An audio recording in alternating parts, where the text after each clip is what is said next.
Bismillahirrahmanirrahim. Alhamdulillahirabbil alamin wassalatu wassalamu ala asyrafil anbiya'i wal mursalin sayyidina Muhammadin wa ala alihi wa sahbihi ajma'in amma ba'd.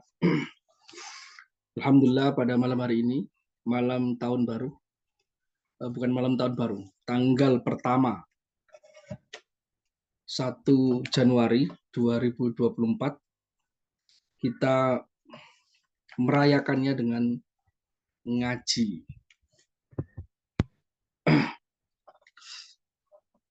Pada malam hari ini adalah pertemuan ke-25 dari kajian ilmu makulat, ilmu kategori yang mana pada pertemuan sebelumnya kita masuk ke pembahasan terkait makula al-idhofah atau kategori idhofah. Idhofah itu sudut pandang. Sudut pandang. Sebagaimana kita ketahui bahwasanya dalam mazhabnya mutakallimin, dalam mazhabnya hukama bahwasanya idhofah termasuk arad. Dia sesuatu aksiden, dia sesuatu yang mewujud fil kharij, sesuatu yang wujud secara real, secara konkret. Namun menurut mutakallimin bahwasanya idhofah ini bukan sesuatu yang konkret, dia hanya umurun i'tibariyah. Persoalan-persoalan sudut pandang yang hanya muncul di otak manusia. Namun yang termasuk sebagai idhofah di sini menurut mutakallimin hanya yang idhofah yang hakikiyah, mudhof yang hakiki. Karena seperti kita ketahui bahwasanya kemarin ada mudhof yang hakiki dan ada yang mudhof yang masyhuri, yang mudhof yang populer. Di mana mudhof yang populer itu adalah idhofah dengan menyertakan zatnya, seperti bapak. Kalau yang hakiki adalah kebapaan. Yang populer yaitu bapaknya itu sendiri. Kalau idhofah yang populer yaitu yang ada bapaknya, maka dia menurut mutakallimin termasuk jauhar. Termasuk jauhar karena zat itu jauhar. Jadi idhofah yang dimaksud menurut mutakallimin adalah termasuk bagian dari umurun i'tibariyah, persoalan-persoalan sudut pandang itu hanya idhofah hakiki saja. Sudut pandangnya hakiki, bukan yang masyhuri. Awalnya sudah. Halo? Sebentar.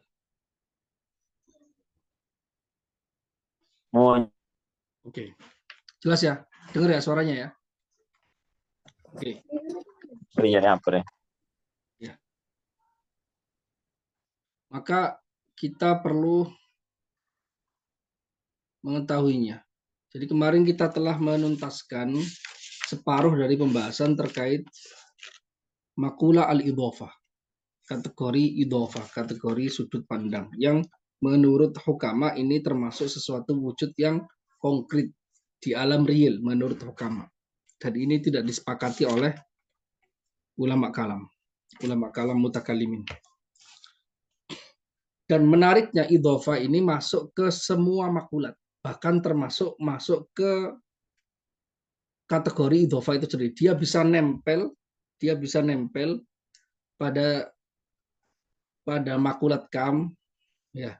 Dia juga bisa nempel pada makulat kualitas atau kaif. Dia juga bisa nempel pada makulah al-mata, kemudian makulah al-ain, di mana, kapan, kemudian juga nanti juga nempel pada makulah al-milk atau al-jadah, juga makulah al-wadh atau posisi, juga masuk ke makulah reaksi dan aksi dan reaksi. Dia masuk ke semua hal, bisa nempel ke semua hal, karena semua hal bisa ditempelkan padanya kategori sudut pandang. Dan itu merupakan aksiden menurut para filsuf. Sedangkan menurut mutakallimin itu hanya sudut pandang atau umurun i'tibariyah saja. Ya. Pada pertemuan hari ini kita akan membahas persoalan yang menarik dari makula al-idhofah dan insya Allah akan menuntaskan makula idhofah pada pertemuan hari ini. Yaitu kita akan membahas terkait khawasul idhofah. sesuatu yang khusus spesifik pada idhofah. Jadi spesifikasi idhofah, spesifikasi makula al-idhofah. Qala al-muallif rahimahullahu taala wa nafa'na bihi wa bi'ulumihi fid dharain amin. Qala khawasul idhofah. Hal-hal yang khusus ada, spesial ada pada makulat al-idhofah, makula sudut pandang. Apa itu? Pertama, minha takafu'u al-mutadhayifaini fi luzumi wujudihima ma'an bil fi'li au bil quwwah. Di sini hanya disebutkan beberapa hal-hal yang spesial pada makulat idhofah, tidak disebutkan seluruhnya. Tidak disebutkan seluruhnya, tapi yang penting-penting saja. Minha, di antara hal yang spesial pada makula al-idhofah di sini adalah takafu al-mutadhayifain. Dua hal yang mudhof, dua hal yang memiliki sudut pandang ini saling bertentangan, saling kuat atau saling bertemu atau saling takafu itu saling kuat, saling bertabrakan. Keduanya saling kuat fi luzumi wujudihi ma'an, dalam wajibnya keberadaan keduanya ini bersama-sama. Bil fi'li au bil quwwah, secara aktual au bil quwwah atau potensial. Ketika kita menyebut kebapaan, itu langsung otomatis muncul bahwasanya ada nisbat anak di sana, karena seseorang disebut bapak karena dia ada nisbat anak kepada dirinya. Demikian juga ketika disebutkan bapak anak, maka bapak juga masuk. Secara aktual, maksudnya dia memang benar-benar memiliki anak, atau tidak secara aktual, hanya potensial saja. Seperti kita menyebut seseorang, kamu calon bapak, kamu calon bapak. Maka otomatis kita muncul di otak kita sudut pandang bahwasanya calon bapak berarti dinisbatkan pada masa yang akan datang dia ketika punya anak. Ya. Jadi dia takafu, dia wujudnya harus ada bersama-sama. Munculnya berbarengan di otak manusia ketika kita menyebutkan hal-hal yang memiliki makula al-idhofah di sini. Bapak, anak, makula idhofah yang masyhur ya. Fil kharij au fil dhihni, di wujud real atau hanya di otak saja, karena beberapa makula idhofah itu hanya ada di otak. Wa fil adami kadzalik. Tadi kan filuzumi wujudima, dalam kebersamaan wujudnya berbarengan, wafil adami kadzalik, dan juga dalam ketiadaannya bersama-sama. Ketika salah satunya nggak ada, maka nisbat yang lain juga tidak ada, karena dia adalah al-nisbah al-mutakarrir. Dia adalah penisbatan yang berulang, yang saling timbal balik. Satu ada, dua-duanya harus ada. Ketika tidak ada, maka dua-duanya harus tidak ada. Fakullama wujida ahaduhuma, kapanpun salah satunya ada, mutlak, secara mutlak, ya, fil kharij au fil dhihni, baik itu di alam real, di alam konkret, atau hanya di otak saja, wujidal akharu fihi kadzalik, maka yang lainnya, pasangannya itu ada di dalamnya. Seperti itu. Jadi di luar real, di luar otak, atau di dalam otak saja. Wa kullama udima kadzalik, kapanpun tidak ada salah satunya, maka yang lainnya pasangannya juga tidak ada, seperti demikian. Ya. Karena dia pasangan, dia luzumul wujud wa luzumul adam. Bainahuma luzumun fil wujud wa luzumun fil adam. Keduanya ada hubungan interkoneksi dalam hal ketika ada atau dalam hal ketika tidak ada, karena ini adalah idhofah.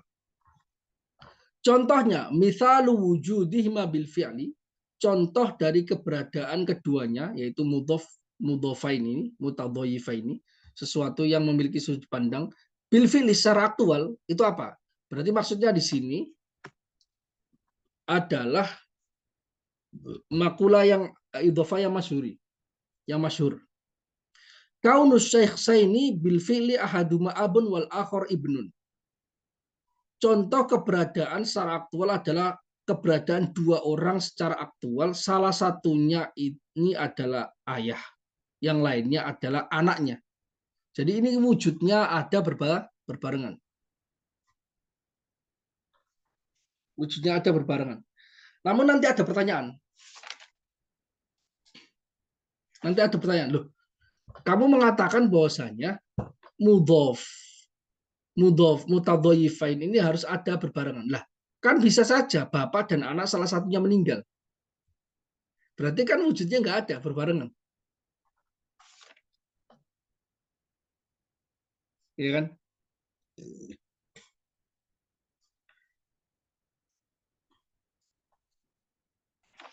Nanti akan diterangkan bahwasanya dimaksud idhofahnya di sini karena dia adalah zat kan. Yang maksud di idhofahnya adalah maknanya.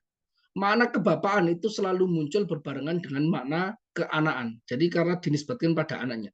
Meskipun salah satunya meninggal, maka status dia bapak adalah tetap mewakili bapak dari anaknya yang meninggal. Atau walaupun dia meninggal, maka dia adalah tetap statusnya bapak dia terhadap anaknya. Tetap. Karena yang dimaksud adalah status makna dari idhofahnya, bukan zatnya. Bukan zatnya. Kalau zatnya itu ma'rudnya, sesuatu yang punya sifat idhofah. Sedangkan al-aridnya atau idhofahnya, sesuatu yang menempelnya atau sifatnya, itu adalah yang tidak mungkin bisa hilang. Dia kewujudannya itu berbarengan. Secara tasawur ya, secara ta'akul, secara kita muncul di otak kita, nisbatnya itu berbarengan, saling timbal balik. Wa mithaluhuma bil quwwati kaunus syakhsaini. Contoh wujudnya keduanya secara potensial adalah kaunus syakhsaini, keberadaan dua orang, bihaitsu yakunu min sya'ni ahadihima at-taqaddum wal akhar at-ta'akhur bihasabi al-makan.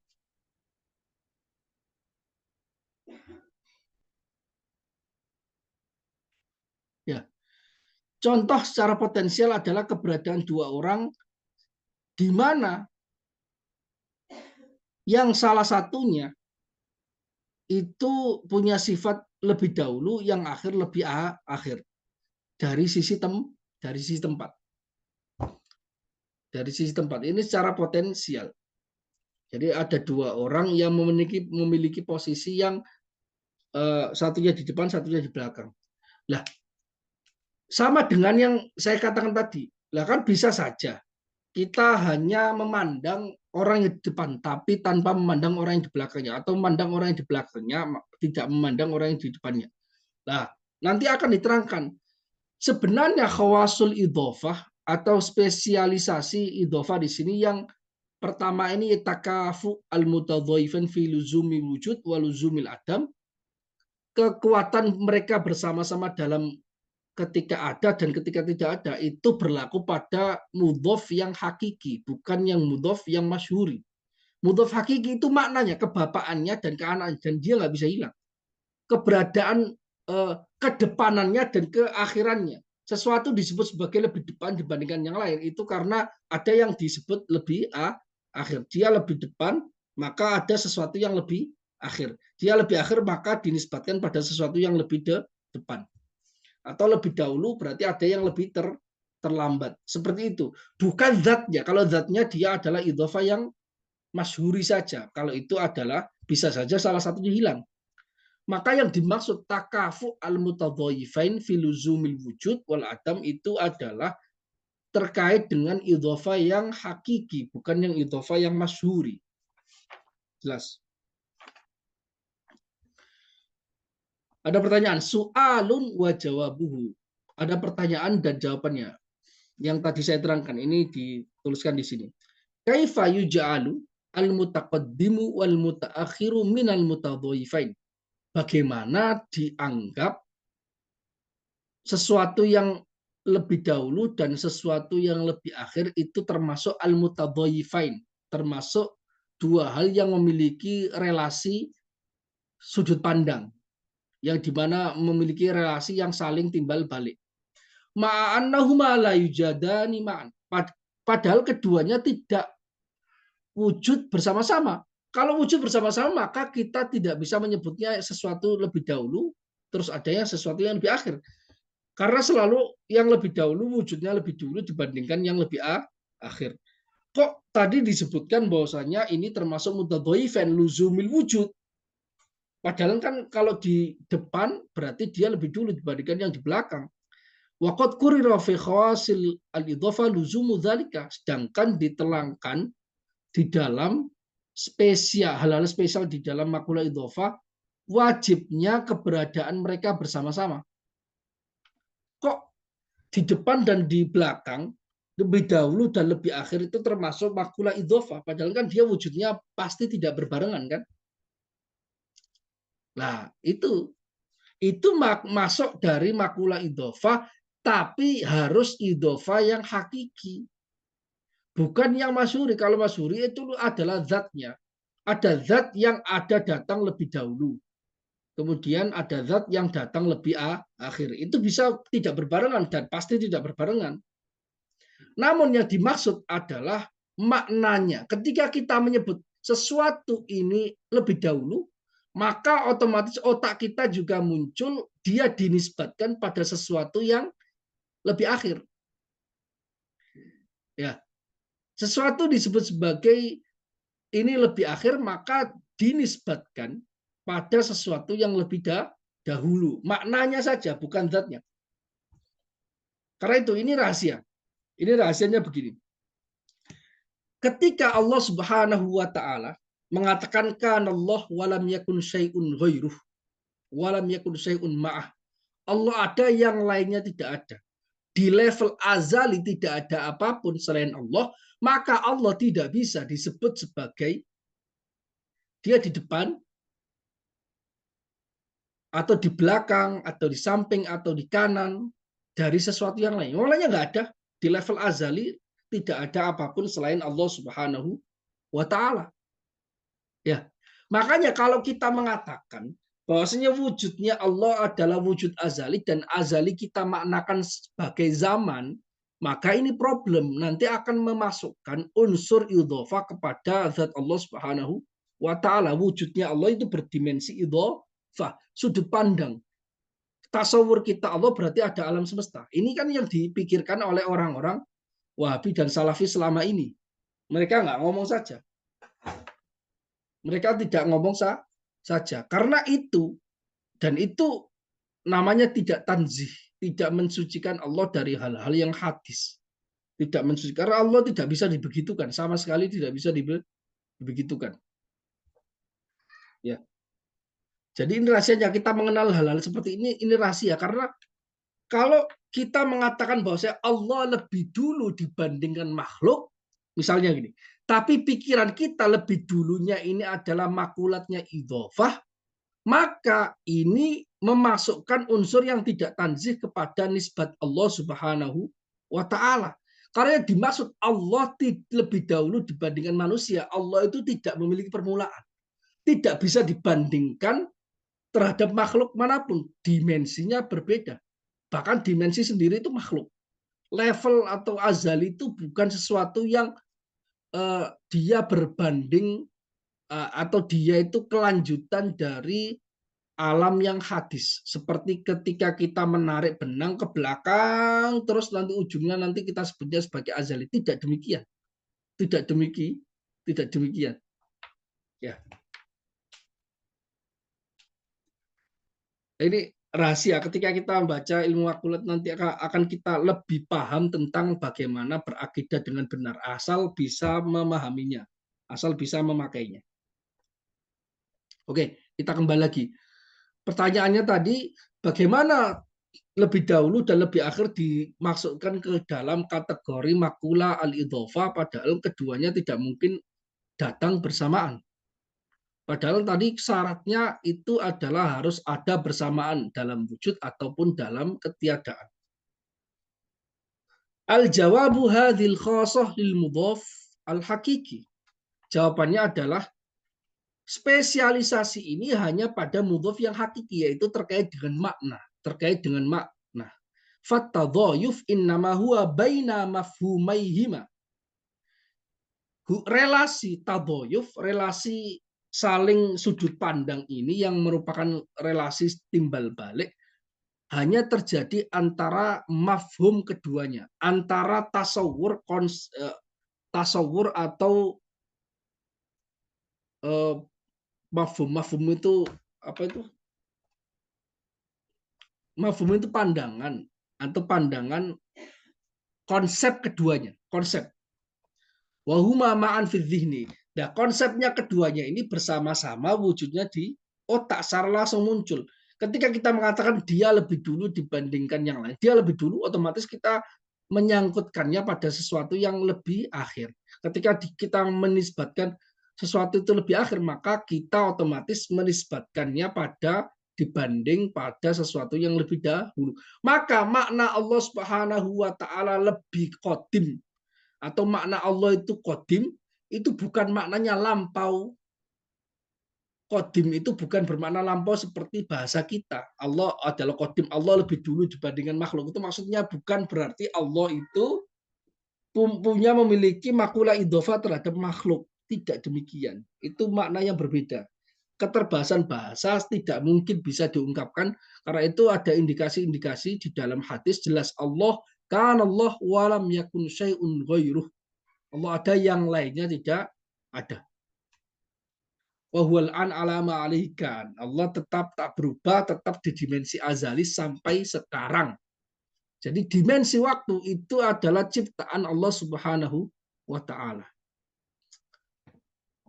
Wahuma ma'an fi dzihni, keduanya, mafhum keduanya itu bersama-sama di otak. Fal iftiraqul hasil innama huwa baina dzatain. Perpisahan yang terjadi antara yang lebih dahulu dibandingkan yang lebih akhir, sehingga otomatis yang lebih akhir wujudnya datang belakangan dibandingkan yang lebih dahulu. Itu hanya terjadi antara dua zat, tapi mafhumnya tidak. Zatnya pasti berpisah, tapi mafhumnya tidak. Wa dzata al-mutadhayifain qad yujadu kullun minhuma bidun akhar. Zat dari sesuatu yang memiliki makula idhofah itu terkadang masing-masing keduanya itu ada tanpa ada kawannya. Namanya juga yang lebih dulu berarti dia harus datang lebih dahulu kan. Makanya itu adalah iftiraqnya atau khususiyah ini hanya terjadi pada mudhof yang hakiki. Idhofah yang hakiki, bukan idhofah yang masyhur. Min ghairi aksin, tanpa sebaliknya. Zatnya keduanya atau sosok mausuf yang disifati ini terkadang masing-masing dari keduanya itu ada tanpa yang lain, tanpa sebaliknya. Tanpa sebaliknya itu kan gini, ada zat, ada sifat. Ya, terkadang zatnya ada, sifatnya nggak ada. Tapi kalau kita menisbatkan zat, menisbatkan sifat, itu pasti tidak mungkin ada kecuali dengan nempel pada zat. Kal alim wal il, seperti orang yang berilmu dengan ilmu. Itu dia ada makula idhofah di sini, tapi dari sudut pandang idhofah yang masyhuri saja. Li'anna sifata la tujadu biduni mausufiha, karena sifat yaitu ilmu itu tidaklah ada kecuali dengan mausufnya atau sesuatu yang disifatinya, yaitu sosok yang ditempelinya. Sifat tidak mungkin berdiri sendiri kecuali harus ada tempelannya. Wa amma dzatuhu, adapun zatnya sifat, faqad tujadu mujarradatan 'anil wasfi. Terkadang adapun zatnya terkadang dia ada tanpa ada sifat. Maksudnya tanpa ada sifat itu adalah kita bisa memandangnya, mentasawurkannya dia tanpa sifat. Bukan berarti adalah zat yang tanpa sifat sama sekali, nggak bisa. Waqad yamtani'u kullun minhuma bidun akhar.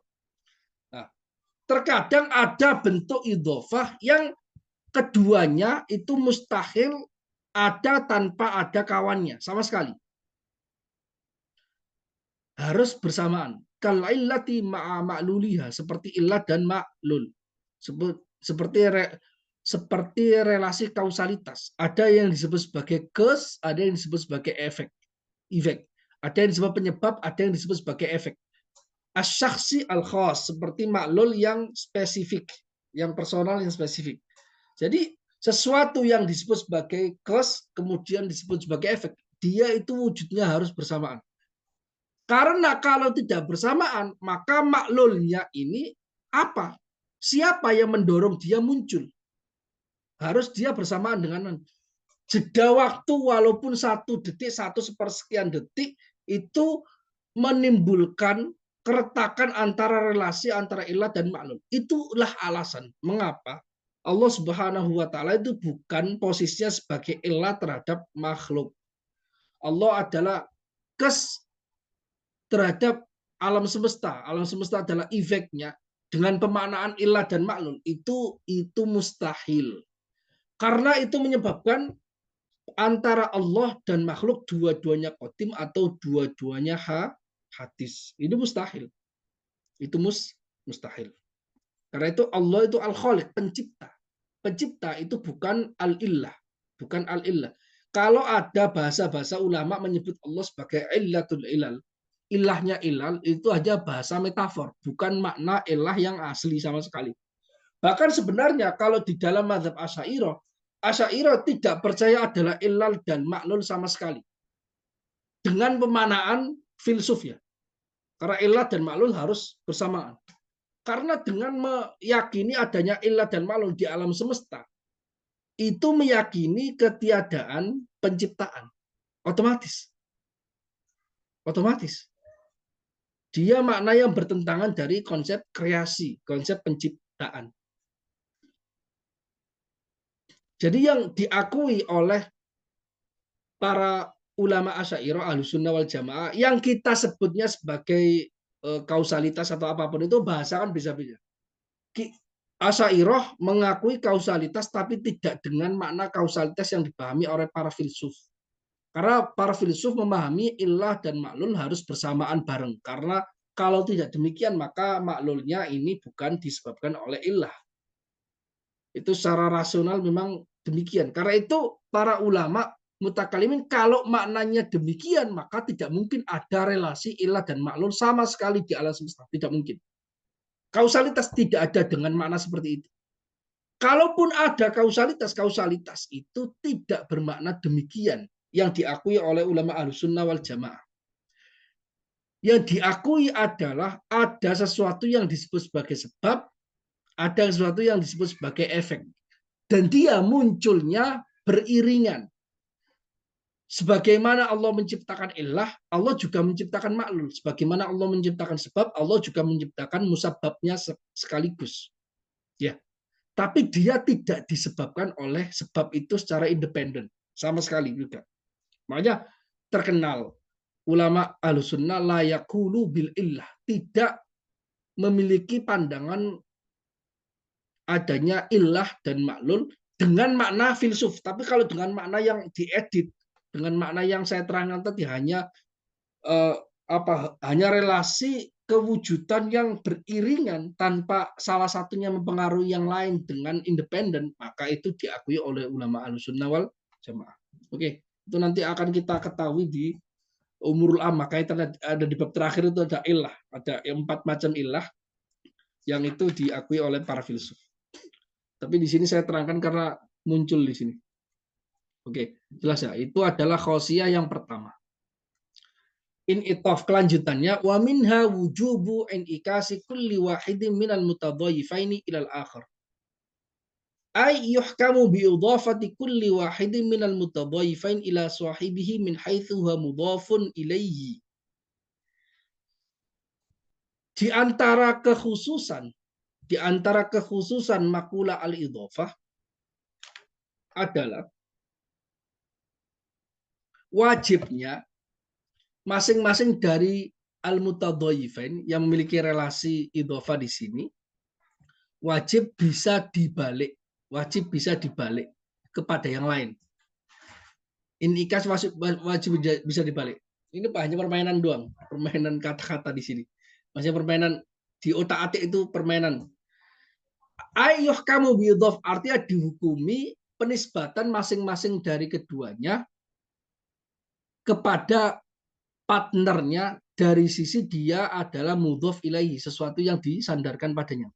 Fakama takul sebagaimana kamu katakan al-abu abul ibnu, bapak adalah bapaknya anak, maka kamu juga bisa takulu al-ibnu ibnul ab. Kamu bisa mengatakan anak adalah anaknya bapak. Bapak bapaknya anak. Kamu mengatakan anak anaknya bapak. Ini bisa. Nah, ini yang dimaksud inikas dalam pengertian idhofah di sini, bukan inikas dalam pengertian mantik ya. Beda, ini beda.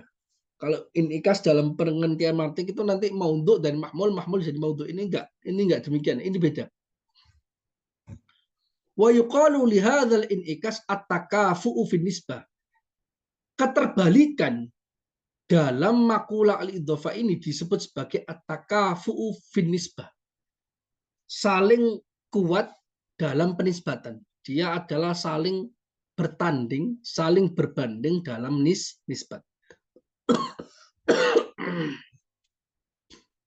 Wahia min khawasi al-mudhaf al-masyhuri. Ini adalah hal-hal yang spesial pada mudhaf yang masyhur, bukan yang hakiki. Karena ini melibatkan zat, bukan melibatkan makna. Li'anal hakiki la nisbata fihi. Karena yang hakiki tidak ada nisbatnya. Nisbat seperti ini tidak ada. Fihi hatta yutasawwar inikas. Tidak ada nisbat di sana sehingga bisa ditasawurkan, dikonsepkan ada keterbalikan di sini. Annahu huwa nisbah. Karena idhofah hakiki adalah nisbah itu sendiri, bukan di dalamnya ada nisbatnya, enggak. Karena idhofah itu idhofah sendiri. Idhofah yang hakiki adalah nisbat itu sendiri, bukan kita katakan dia itu memiliki nisbat. Enggak, dia itu nisbat itu sendiri.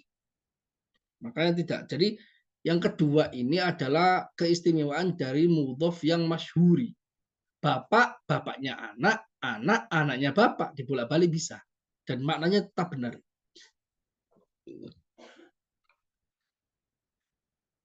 Jelas ya. Tashilu su'ubah. Ada sesuatu yang agak sulit yang akan dimudahkan. Memudahkan hal yang sulit. Memudahkan kesulitan. Qad tas'ubu ri'ayatu qaidatil inikas. Terkadang sulit menjaga kaidah keterbalikan tadi. Fi mithli al-janah lit-tayr. Al-janah lit-tayr. Dalam semisal sayap pada burung. Karena sayap dan burung ini memiliki relasi idhofah. Kita nggak bisa menyebut burung tanpa adanya sayap. Li'annahu yuqal min janibil janah, karena ini agak berat, nggak bisa dinisbatkannya seperti itu. Terjadi inikas di dalam relasi antara sayap dan burung. Li'annahu yuqal, karena dikatakan min janibil janah, dari sisi sayap, janahut thair, dari sisi sana kita menyebutnya sebagai sayapnya burung. Wa yata'adzaru min janibit thair, dan tidak mungkin dari sisi burung thairul janah, burung sayap, nggak bisa. Li'adami dalalati tarafi al-akhar, karena tidak ada dalalah penunjukan sisi yang lain ala nisbat, terhadap nisbat. Ini kan tidak ada penunjukan. Fayu'ta baru bilafdin dalin ala nisbah. Maka dianggap, dibuat dengan lafadz yang menunjukkan nisbat. Fayuqal, maka disebut at-thair dzul janah. At-thair dzul janah. Jadi keterbalikannya tidak sama persis, tapi dia agak keterbalikannya agak diedit sedikit, yaitu at-thair dzul janah. Burung memiliki sayap.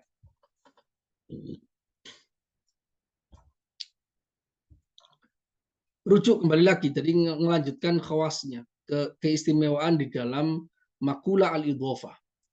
Wa minha, diantaranya adalah sesuatu yang istimewa dalam makula al-idhofah adalah idza kanat mutlaqatan au muhassalatan fi tarfin.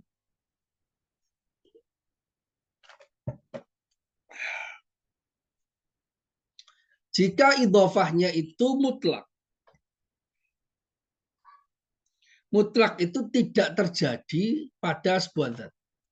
Pokoknya mutlak aja, dia tidak dispesifikkan pada zat tertentu.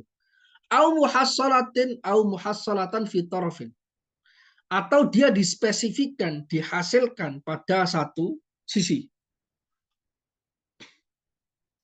atau dia diberi koid, dia diberi catatan, Kanat kadzalik fit tarafil akhir. Demikian itu juga terjadi pada sisi yang lain. Misalu mutlaqati at-tarafain, contoh dari idhofah yang mutlak kedua sisinya, artinya dia tidak dinisbatkan, tidak ditempelkan, dispesifikkan pada zat tertentu. Contohnya adalah nisfu syai'in, separuh sesuatu. Ketika kita punya separuh, berarti kan otomatis otak kita itu langsung punya pikiran separuhnya lagi ada. Makanya dia separuh itu adalah apa? Separuh itu adalah apa? Separuh itu adalah idhofah. Famatakanan nisfu mutlakon, dan kapanpun separuh itu mutlak, karena dhi'fu kadzalik, maka dobelnya pendabelannya separuh berarti kan tuntas seluruhnya, sepenuhnya, itu juga demikian mutlak. Ketika menyebut separuh berarti otomatis separuhnya. Jadi kita tidak menempelkannya pada zat tertentu, pokoknya separuh ya separuh. Berarti dobelnya ya ketika di sepenuhnya berarti dia ya mutlak juga. Wabil aksi, dan juga sebaliknya. Jika yang penuh, yang double dari separuh, separuh didobel menjadi satu tunggal, itu dia mutlak, maka separuhnya juga mutlak. Wa misalu muhassalatihima,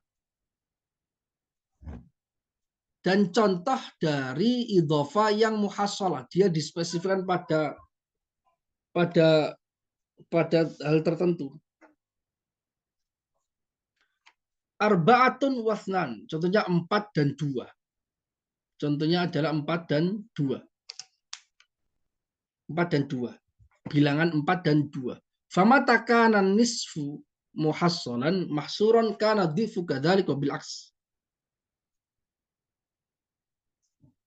Nah, ini kan 4 dan 2 ini kan ketika kita menyebutnya separuh 4 atau separuh 2, maka kan kita menisbatkan bahwasanya otomatis yang separuhnya ini adalah separuh dari spesifik 4 ini atau separuh spesifik dari 2 ini. Bukan ketika kita menyebut separuh sesuatu apapun mutlak. Ini muhassal. Famataka anan nisfu muhassalan mahsuran, dan kapanpun separuh itu bentuknya muhassal. Muhassal itu terjadi pada hal yang tertentu dan terbatas. Karena difu kadali, maka kelipatannya, adif itu kelipatannya itu seperti itu juga. Wabil aksi, demikian juga sebaliknya. Itu hanya istilahnya hanya otak-atik kata doang sebenarnya. Ini kayak gitu. Hanya otak-atik kata doang. Oke, ini yang paling penting ini di sini. Dan ini dipakai di dalam ilmu kalam, termasuk nanti yang pasal setelahnya ini juga dipakai sekali dalam ilmu kalam, nanti yang akan penting sekali. Ada yang disebut sebagai at-taqaddum. Ada 5 taqaddum. Anwa'u at-taqaddum al-khamsah. Jenis ragam keterdahuluan yang 5. Ada 5 jenis keterdahuluan.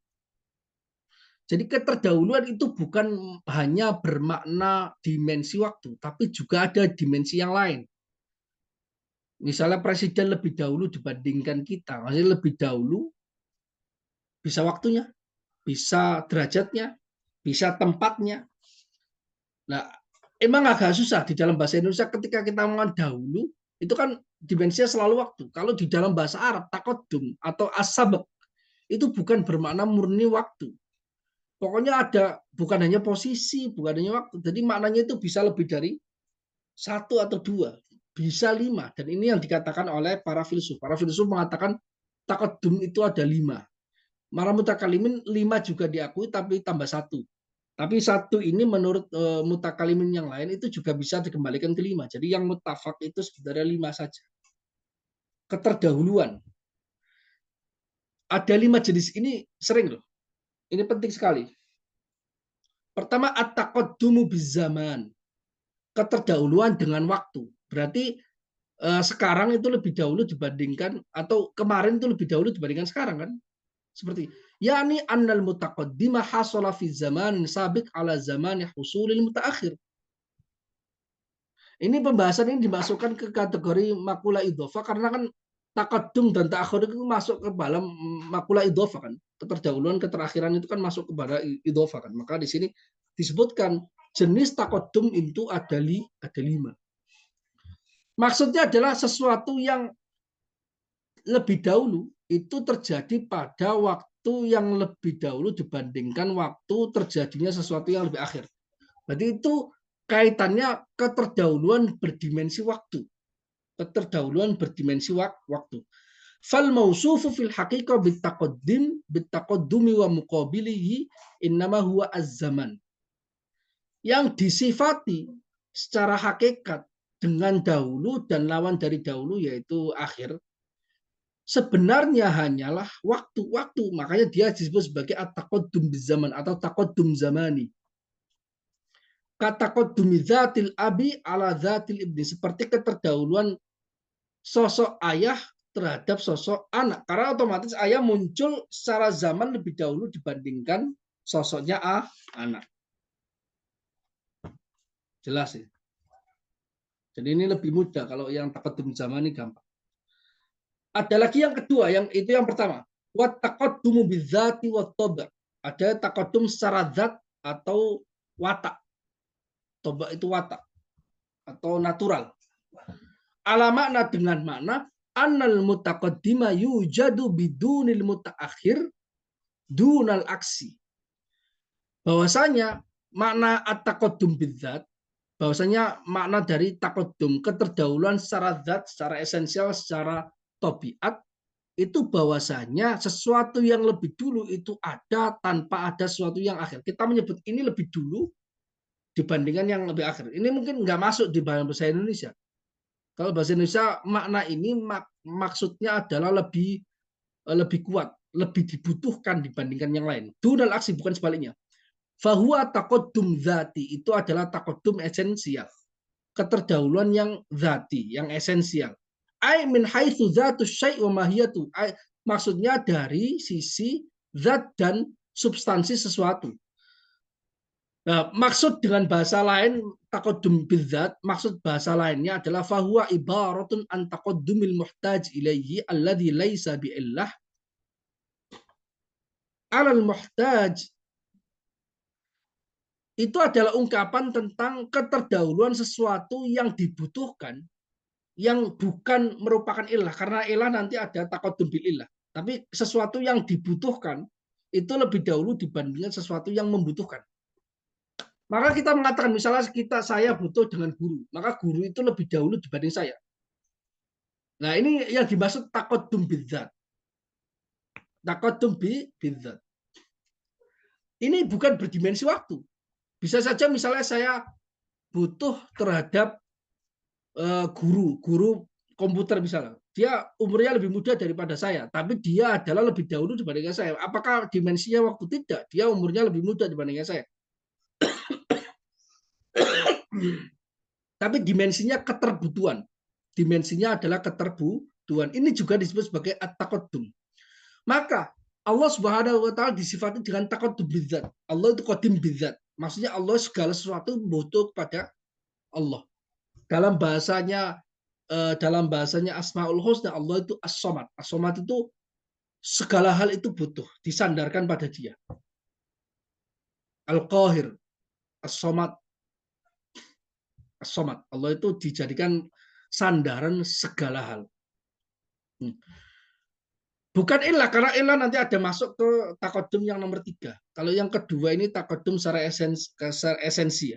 Artinya kita misalnya menyebut Allah itu tak lebih qadim dzati dengan makhluk. Kenapa? Karena makhluk ya nanti ada kaitannya dengan pendapatnya para filsuf. Karena makhluk itu selalu butuh Tuhan. Tuhan itu adalah qadim, mutaqaddim bidzat. Sedangkan makhluk itu mutaakhir bidzat. Mutaakhir bidzat. Jelas ya? Contohnya ada kata qaddumil juz'i ala kulli. Seperti juz bagian itu lebih dahulu dibandingkan keseluruhannya. Wal wahid al-isnan. Demikian juga satu lebih dahulu dibandingkan dua. Ini bukan berdimensi waktu, karena kita menyebut 1, 2 itu bukan dimensi waktu. Tapi dua itu selalu membutuhkan satu. Sebagaimana keseluruhan itu selalu membutuhkan bagian. Maka ketika kita menisbatkan sesuatu itu memiliki bagian, maka kita menisbatkan padanya bagian itu adalah lebih dahulu dibanding keseluruhan. Karena keseluruhan itu ada kumpulan dari bagian-bagian.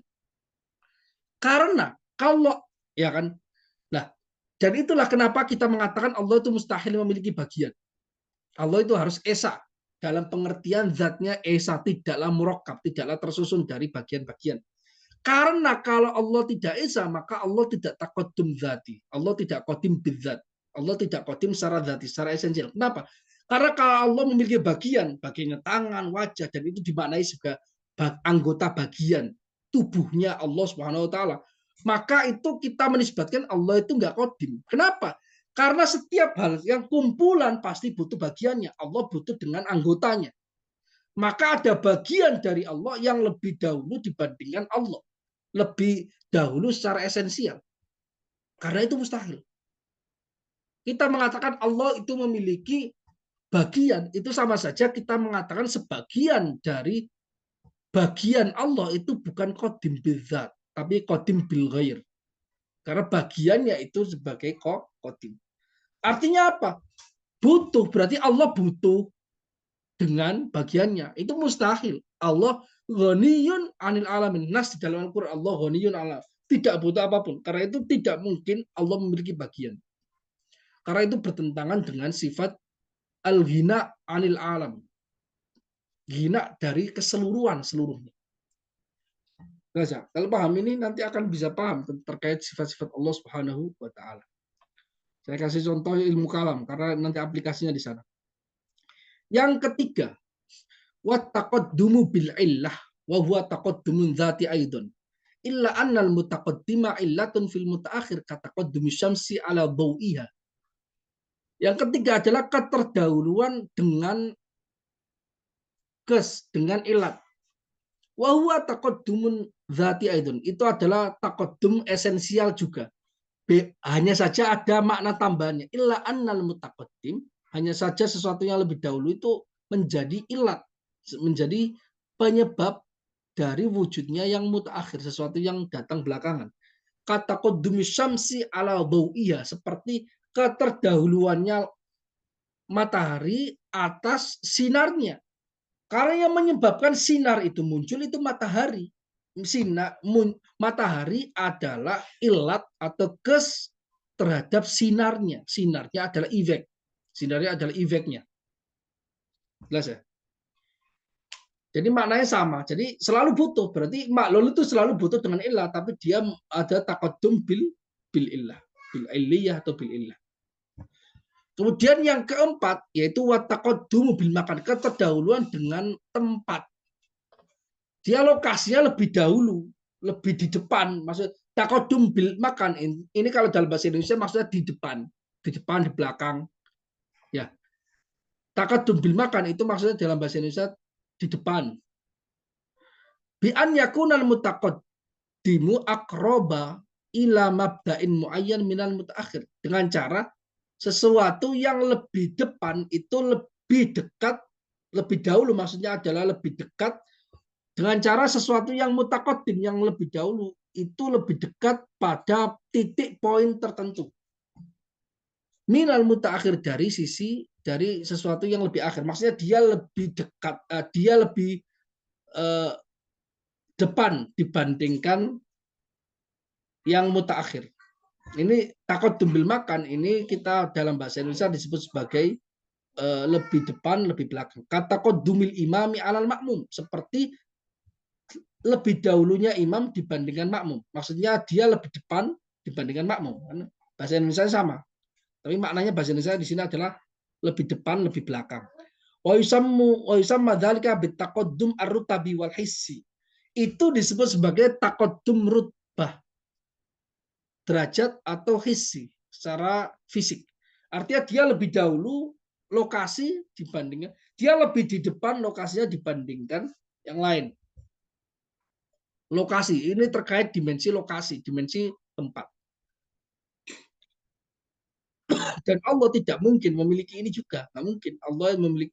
Karena itu terikat waktu, terikat tempat tidak mungkin bagi Allah Subhanahu wa taala. Allah itu ghairu mahsurin fil makani wala fiz zaman. Allah tidaklah terbatas pada tempat dan ruang. Ruang dan waktu. Ruang dan waktu tidak mungkin. Yang kelima, wa taqaddumu bisyaraf. Keterdahuluan dengan kemuliaan. Ini lebih agung, keteragungan kalau dalam bahasa ini keteragungan. Kataqaddumil alim alal jahil, seperti lebih dahulunya orang alim dibandingkan orang yang bodoh. Wa yusamma dzalika bitaqaddum al ma'nawi. Itu disebut sebagai keterdahuluan secara maknawi, secara makna. Kita nyebutnya kemuliaan, lebih mulia dibandingkan itu. Jadi nggak semua istilah di dalam ilmu kalam itu ada padanannya. Di dalam bahasa Indonesia banyak sekali, termasuk ini kesulitan kita. Tapi kita terjemahkan sesuai dengan maknanya dan kita sesuaikan dengan bahasa Indonesia. Jadi ini di bahasa Indonesia juga mengerti namanya itu nggak sama.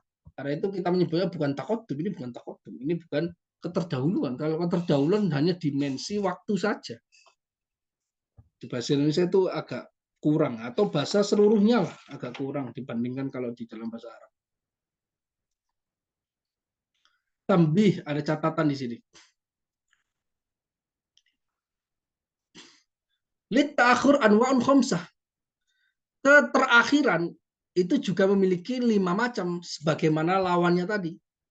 Tadi taqaddum bizaman, kemudian taqaddum bidzat, kemudian taqaddum bil illah, kemudian at-taqaddum bil makan, kemudian at-taqaddum bisyaraf. Ya. Demikian juga ta'akhur sebagai lawannya juga sama karena dia hubungannya taqaddum dan ta'akhur hubungannya adalah makula idhofah. Ta'akhur keterakhiran itu juga memiliki 5 macam. Tu'lamu min anwa'i taqaddum yang bisa diketahui dari ragam at-taqaddum tadi. Li'annahu mudhafun ilaihi, karena ta'akhur itu adalah mudhafnya, adalah sudut pandang pada taqaddum. Dia relasinya adalah idhofah, saling timbal balik. Fa idza arada sabaqu ma'nan min tilkan ma'ani,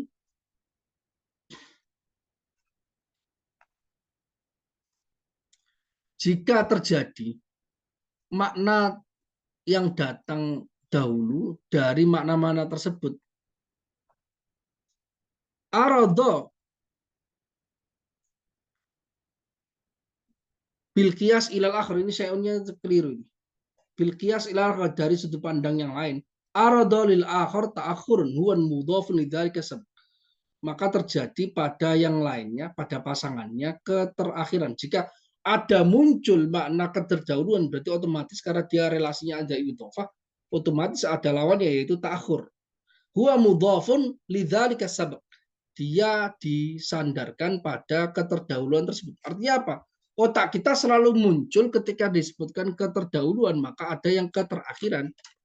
Itu otomatis.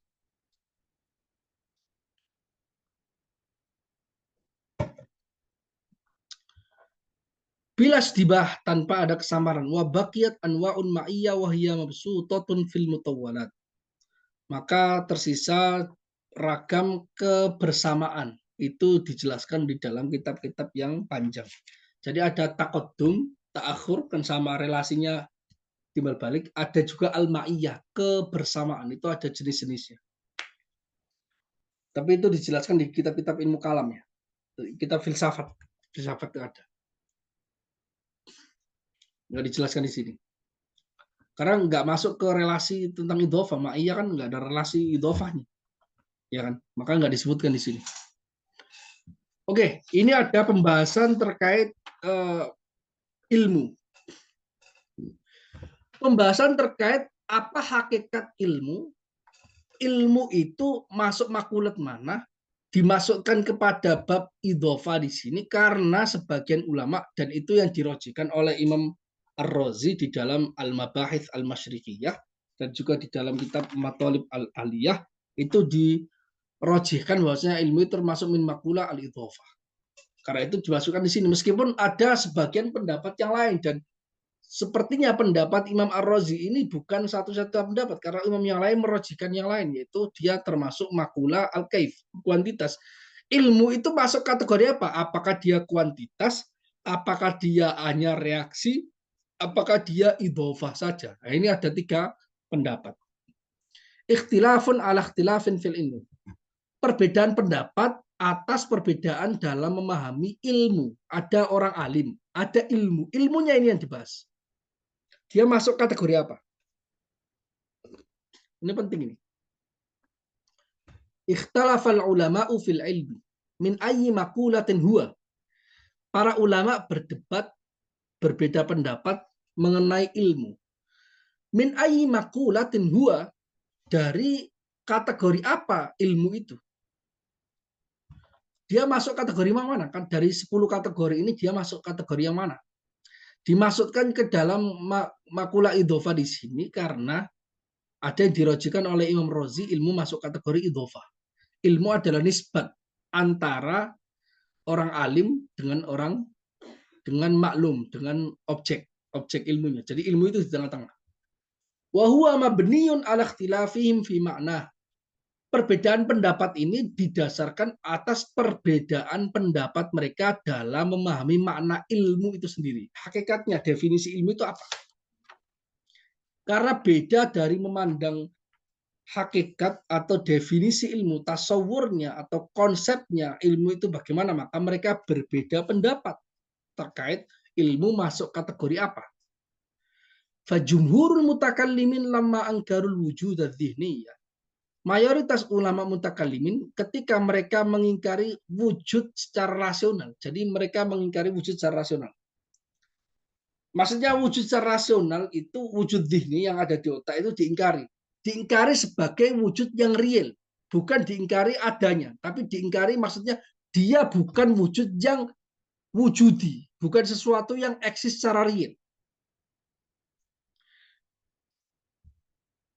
Kalau ulama para filsuf itu menganggap bahwa wujud otak itu dia wujud yang real.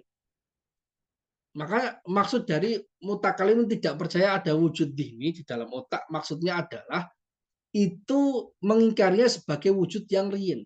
Meskipun ini bukan kata sepakat di kalangan mutakallimin. Karena sebagian mutakallimin dan itu muhakkikin mengatakan wujud dzihni, wujud secara rasional itu wujud yang real. Namun bentuknya beda dengan wujud yang fil kharij. Tapi dia wujud. Maksudnya adalah dia wujud real, maksudnya dengan makna adalah andai kata wujud dzihni ini ditampilkan di kharij, pasti dia sama persis dengan fil kharij. Karena dia hanya tangkapan. Dia hanya tangkapan dari luar. Kita melihat gunung, kemudian kita tutup mata kita, ada gambar gunung di otak kita. Itu diyakini ada menurut sebagian ulama. Maksudnya ada acara dia ada secara eksis, secara real. Maksudnya adalah andai kata ini dikeluarkan di wujud fil kharij, maka dia ya sama persis dengan fil kharij. Itu makna dari ulama mutakallimin mengatakan ada wujud dzihni. Itu yang dimaksud dari wujud dzihni, wujud rasional itu demikian. Ya, bukan makna yang lain. Bukan makna bahwasanya ada gunung, kemudian di otak kita juga ada gunung dengan makna yang sama persis dengan gunung fil kharij, itu tidak ada seorang pun yang mengatakannya. Qalu, ketika mayoritas mutakallim mengingkari wujud rasional tadi, qalu innal ilma idhafatun makhsusah. Mereka mengatakan bahwa ilmu itu hanya sudut pandang yang khusus saja. Ai ta'alluqun makhsus bainal alim wal ma'lum. Artinya keterikatan yang khusus antara orang yang berilmu dengan objek ilmu. Dia bukan syai'un wujudi, dia hanya amr itibari menurut mutakallim, karena idhofah adalah amr itibari, sudut pandang saja. Jelaskan ya. Wal hukama wa muhaqqiqu al mutakallimin lamma athbatuh. Berarti pendapat yang pertama itu menganggap ilmu itu karena dia hanya idhofah, maka dia juga mengingkari wujud ini, maka dia ilmu adalah hanya relasi antara orang berilmu dengan objek ilmu. Ilmunya yang di otak dia itu adalah hanya idhofah, sudut pandang saja, hanya amr itibari. Wal hukama dan para filsuf dan orang muhakkikin di kalangan mutakallimin lamma athbatu, ketika mereka menisbatkan atau meyakini adanya wujud fi dzihni,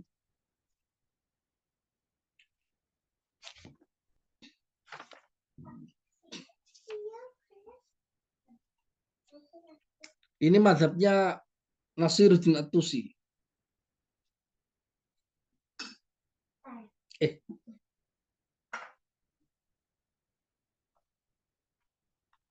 Oh, bukan. Nanti. Mayoritas ulama, para filsuf dan para muhakkikin di kalangan mutakallim lamma athbatu, ketika mereka menetapkan adanya wujud dzini dengan makna yang saya terangkan tadi, qalu, mereka mengatakan al ilmu hasilun inda husulis surah fi dzihni. Ilmu itu terjadi ketika terjadi bentuk di dalam sebuah otak, di dalam otak ada refleksi di dalam otak. La qablaha badahatan, bukan sebelum terjadi bentuk di dalam otak. Badahatan wattifaqan, secara langsung dan secara sepakat. Jadi hanya muncul dari reaksi yang ditangkap oleh panca indera di alam semesta. Walhasil ma'ahu thalathatu asya, yang terjadi pada ilmu bersamaannya itu ada 3 macam. Jadi yang ada pada ketika relasi orang itu memiliki ilmu di otaknya, itu yang terjadi itu sebenarnya yang ada itu ada 3 hal. Pertama, as-surah al-hasilah, bentuk yang terjadi ketika kita melihat gambar, kemudian kita kepejamkan mata, misalnya, otaknya kan masih menyimpan gambar itu kan. Nah, itu surah yang bentuknya yang terjadi. Kemudian yang kedua adalah qabulu adz-dzihni laha minal mabda'i al-fayyad. Penerimaan otak pada gambar tersebut minal mabda' al-fayyad, dari sumber yang memancar. Ini istilah-istilah para filsuf sih. Maksudnya itu gampang sih. Al-mabda' al-fayyad, mabda' al-fayyad itu maksudnya adalah al-aqlu al-fa'al. Maksudnya adalah as-surah an-naw'iyah. Maksudnya adalah at-tabi'ah. Karena dia memancarkan, bagi mereka relasinya adalah relasi keterpancaran atau emanasi atau ilah dan maklum. Ya kan? Jadi otak itu menerima, sedangkan ilmu itu dipancarkan oleh as-surah an-naw'iyah atau al-aqlu al-ashir atau al-aqlu al-fa'al, disebut sebagai al-mabda al-fayyad. Jadi otak kita itu menerima sinyal, pemancar sinarnya itu adalah al-aqlu al-fa'al, akal yang aktif, atau al-aqlu al-fayyad atau al-mabda al-fayyad, akal yang memancar. Ya, otak kita menerima. Jadi yang pertama ada bentuknya, kemudian kepenerimaan otak terhadap bentuk tersebut dari penerimaan sinyalnya dari pemancar. Pemancarnya adalah al-aqlu al-fa'al. Yang ketiga, wa idhafatun makhsusah bainal alim wal ma'lum, adalah relasi khusus antara orang berilmu dengan objek ilmu. Relasi khusus yaitu disebut ada ketiga. Jadi objeknya, kemudian ada ilmunya. Objeknya itu adalah bentuknya. Misalnya ada gambar di otak, ada gunung di luar, itu gunung objeknya. Kemudian alim, orang yang mengetahui gunung. Nah, tangkapannya di otak itu adalah sudut pandangnya, idhofahnya. Ya, jadi ada 3 hal. Ada bentuknya ya di otak, ada penerimaan otak terhadap sinyal tersebut yang dipancarkan oleh akal asyir, akal fa'al, akal yang aktif, dan nisbat antara orang yang berilmu dengan objeknya tadi. Tsummakhtalafu, kemudian mereka berbeda pendapat fi ayyiha al-ilm. Pada 3 kemungkinan ini apa yang disebut ilmu? Ilmu itu yang mana? Apakah surah al-hasilah? Apakah penerimaan otak ini terhadap pancaran tadi, atau apakah penisbatan antara orang berilmu dan objek ilmu? Jadi yang terjadi kemungkinannya hanya 3. Yang terjadi di otak itu kemungkinannya ada 3. Ada bentuknya, ada penerimaannya, ada relasi antara ilmu, antara objek ilmu dengan orang yang berilmu. Faman dzaba ila annahul awwal. Ulama yang berpandangan bahwasanya ilmu adalah yang pertama, yaitu al-asur al-hasilah, bentuk yang hadir yang ada pada otak, yaitu pendapat yang masyhur. Qala innahu min makulatul kaif. Orang yang berpandangan ilmu yang disebut sebagai ilmu adalah asur al-hasilah fiddin, adalah bentuk yang ada pada otak, maka mereka mengatakan bahwa ilmu itu termasuk kategori kualitas kaif. Karena kualitas itu kaitannya dengan surah al-hasilah. Bukan nisbat, tapi surahnya, bentuknya. Wa man qala bitsani, dan ulama yang berpandangan kedua bahwasanya ilmu adalah penerimaan otak terhadap sinyal yang dipancarkan. Jadi hanya reaksi. Orang yang berpandangan demikian, qala innahu min maqulatin infial. Berpandangan bahwasanya ilmu adalah termasuk kategori reaksi. Karena ilmu adalah reaksi tangkapan dari alam luar. Itu saja kan. Dan itu pendapatnya Nasiruddin At-Tusi. Pendapatnya Nasiruddin At-Tusi. Murid dari Qutbuddin Al-Misri. Dan Qutbuddin Al-Misri itu murid dari Imam Ar-Razi. Yang Razi punya murid Qutbuddin Al-Misri. Qutbuddin Al-Razi memiliki murid yaitu Nasiruddin At-Tusi. Kemudian nanti ada Imam Baidawi. Imam Baidawi dan At-Tusi ini jasanya luar biasa. Andai kata tidak ada Imam Baidawi dan Imam At-Tusi, meskipun nggak murid secara langsung Imam Ar-Razi, itu Imam Ar-Razi itu ilmunya nggak bisa dipahami, nggak bisa disederhanakan. Karena kekuatan kefasihan Imam Tusi dan Imam Al-Baidawi ini yang luar biasa. Sehingga diikuti oleh banyak ulama setelahnya.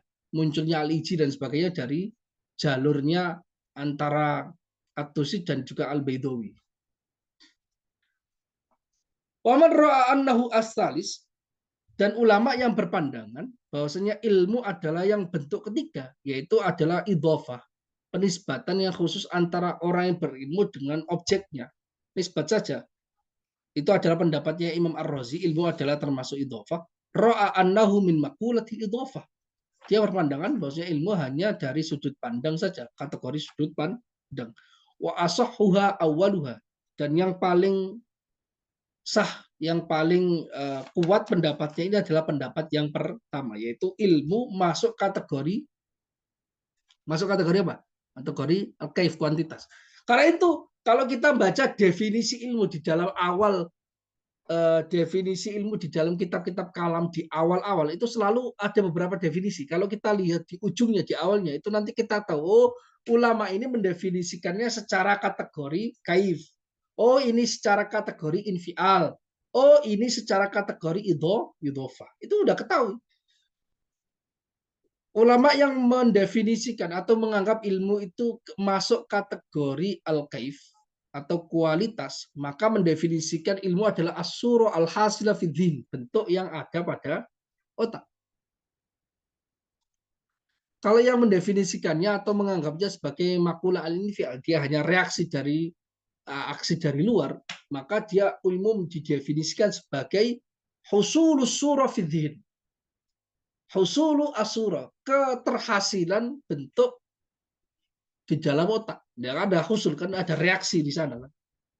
Kalau yang menganggap bahwasanya ilmu itu adalah termasuk kategori idhofah, maka mendefinisikan ilmu adalah idhofah maksusah bainal alim wal ma'lum. Jadi udah ketahuan. Jadi fungsi kalau kita belajar ilmu makulat, kita sudah menebak, oh, orang ini menganggap ilmu ini masuk kategori ini. Oh, itu masuk kategori itu. Jelas ya?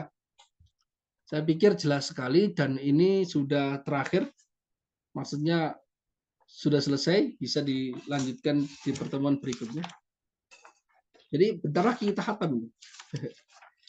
Jadi makula idhofah sudah selesai, tinggal makula al-wad' sedikit sekali, kemudian al-milk, kemudian an-yaf'al dan an-yanfa'il. Itu makula-makula kecil-kecil yang mudah, tidak banyak pembahasannya. Sebelum-sebelumnya itu yang panjang-panjang dan dia banyak relasi dan banyak keterkaitannya dengan ilmu kalam dibahas panjang lebar di dalam kitab ini dan juga di dalam kitab-kitab yang lain. Itu 6 pertama itu luar biasa banyak. Kemudian 4 yang terakhir yaitu makula al-wadu, posisi, kemudian al-mil, kepemilikan, reaksi, aksi dan reaksi itu mudah sekali pahami. Oke, silakan kalau ada pertanyaan.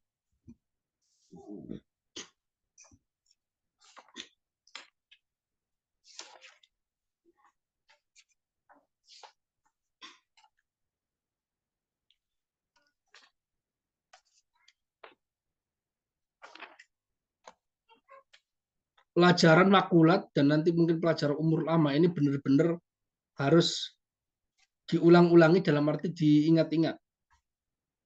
Untuk apa? Untuk nanti kalau kita sudah masuk ke kitab, membaca kitab ilmu kalam yang ulama ajam itu nanti harus perlu diingat. Itu selalu terkait. Nanti selalu di-refer ke sana. Jadi selalu menggunakan makulat, selalu menggunakan ilmu umur lama. Itu selalu.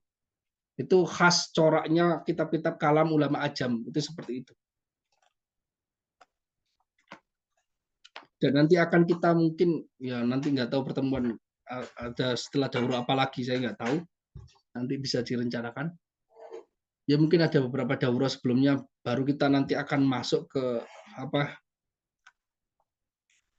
Tawali'ul Anwar. Tawali'ul Anwar itu menarik sekali.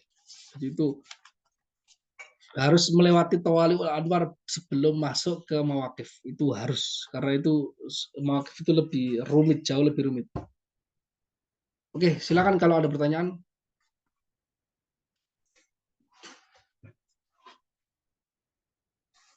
Ulama ajam itu ulama non-Arab.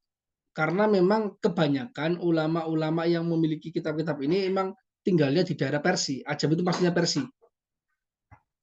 Ya karena misalnya Imam Razi kan daerah sana, Afghanistan sana. Tobaristan, Imam Al-Ghazali juga orang sana kan, Naisabur sana. Orang Iran. Kebanyakan daerah situ, daerah yang kita nyebut sebagai daerah sekitar Laut Kaspia lah, Asia Tengah. Bukan orang Arab, memang bukan orang Arab. Dia berbahasa Arab karena pendidikan. Karena zaman itu bahasa pendidikan itu bahasa Arab. Dia alim sekali.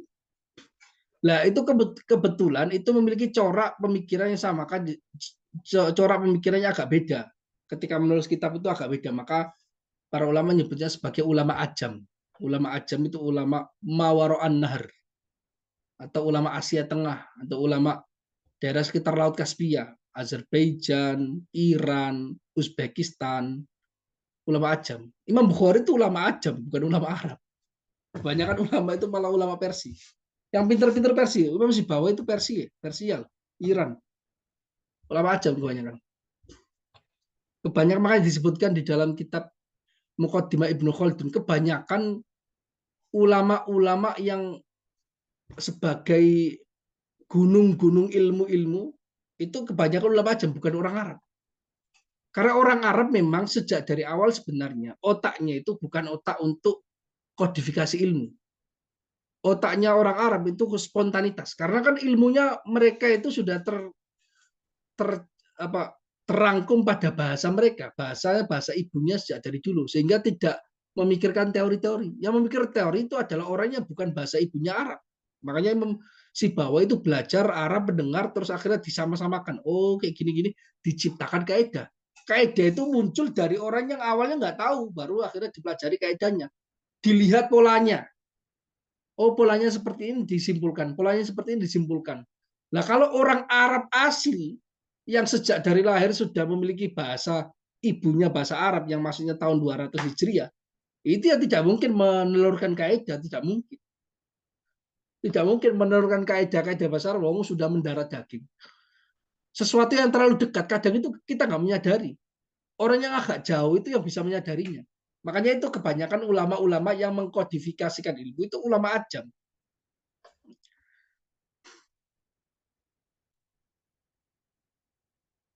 Apa Imam Razi dan Imam Bukhari punya toriko khusus? Enggak, Imam Fakhruddin Razi itu toriko itu maksudnya itu toriko itu tata cara penulisan ilmu akidah itu khusus. Imam Bukhari karena dia bukan ulama kalam, tapi lebih tepatnya ulama hadis. Itu ya seperti itu, beda. Kita pembahasan dulu kan. Maksud saya itu Imam Bukhari termasuk ulama ajam, bukan ulama Arab. Yang Arab dari 4 mazhab fikih itu hanya Imam Syafi'i dan Imam Malik yang asli Arab, keturunan Quraisy. Sedangkan Imam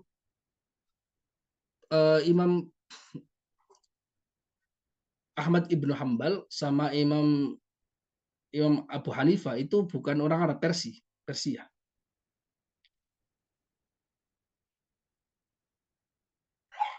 Lah, Imam uh, Imam Imam Syafi'i meskipun dia orang Arab asli karena beliau itu memang sudah natural di bahasa Arab dan dia juga belajar syair-syair Huzail, syair suku Huzail sehingga menjadi orang yang fasih dan kalamnya Imam Syafi'i sebagai hujjah.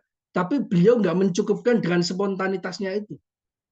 Beliau juga membaca, termasuk terinspirasi dari kalam-kalamnya, tulisannya Imam As-Sibawayh. Sibawayh itu lebih dulu dibandingkan Imam Syafi'i. Terinspirasi di sana sehingga dari situ memunculkan ilmu usul fikih. Jadi seperti itu. Kalau tidak terinspirasi dari kitab Sibawayh atau dari kaidah-kaidah itu, maka tidak terkaidahkan karena ilmunya sudah ada di dada. Terus bagaimana mengeluarkannya? Oh, Thariqah Sufia. Sufia belum. Kalau Imam Fakhruddin Razi saya nggak tahu. Yang pasti kalau Fakhruddin Razi hidup di zaman banyak Thariqah. Kalau Imam Bukhari tidak hidup di zaman Thariqah itu dikodifikasikan karena Thariqah dikodifikasi yang dibakukan itu sejak zamannya Syekh Abdul Qadir Jilani. Makanya ulama-ulama sebelum Syekh Abdul Qadir Jilani itu biasanya tidak dinisbatkan atau bahkan Thariqahnya tidak terlalu masyhur seperti Imam Ghazali. Meskipun tasawuf tapi kan Thariqahnya Ghazali yang mana? Kan nggak ada. Naksabandi itu juga setelahnya Qadiriyah. Jadi semuanya muncul setelah Qadiriyah, setelah Syekh Abdul Qadir Al-Jilani. Alawiyah ini torikanya akhir banget. Bahkan banyak penisbatan yang gak problem di toriko alawiyah. Ada yang mengatakan toriko alawiyah sebenarnya bukan tarekat. Dia hanya dari toriko rifaiyah. Karena dan itu terbukti ya. Dan itu terbukti sebenarnya. Dan itu terbukti. Toriko alawiyah itu sebenarnya cabang dari Saduli. Sebenarnya cabang dari Saduliyah. Kebetulan ulama yang mengamalkannya yaitu Habib Abdullah Al-Haddad. Jadi sebenarnya Alawiyah itu cabang dari Saduliyah sebenarnya. Cabang dari Saduliyah Rifaiyah. Rifaiyah atau Saduliyah? Rifaiyah lah, Rifaiyah. Sebenarnya cabang dari situ. Tapi nggak dinisbatkan. Tapi Syekh Abdullah Al-Haddad itu ya orang alim sekali, wali besar dan pendiri tarekat juga, tapi ada nisbat sebelumnya. Karena itu wiritannya mirip. Qadiriyah Syekh Abdul Jilani. Imam Bukhari hidup tahun 200 sekian, jadi belum ada zaman itu penisbatan tarekat-tarekat tertentu belum ada.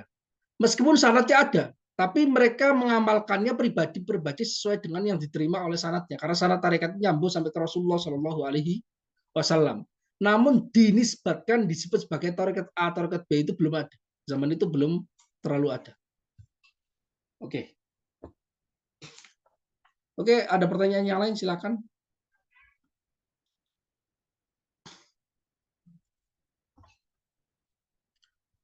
Kalau tidak ada, ini pertemuan ke-25 harusnya. Keliru tadi. Tidak ada, maka sampai sini dulu saja. Terima kasih. Semoga bermanfaat. Wallahul muwaffiq ila aqwamit thoriq. Wassalamualaikum warahmatullahi wabarakatuh. Waalaikumsalam warahmatullahi wabarakatuh. Jazakallah khairan Gus. Afwan terlambat. Oh, Pak, dari Ciburu Jai. Silakan.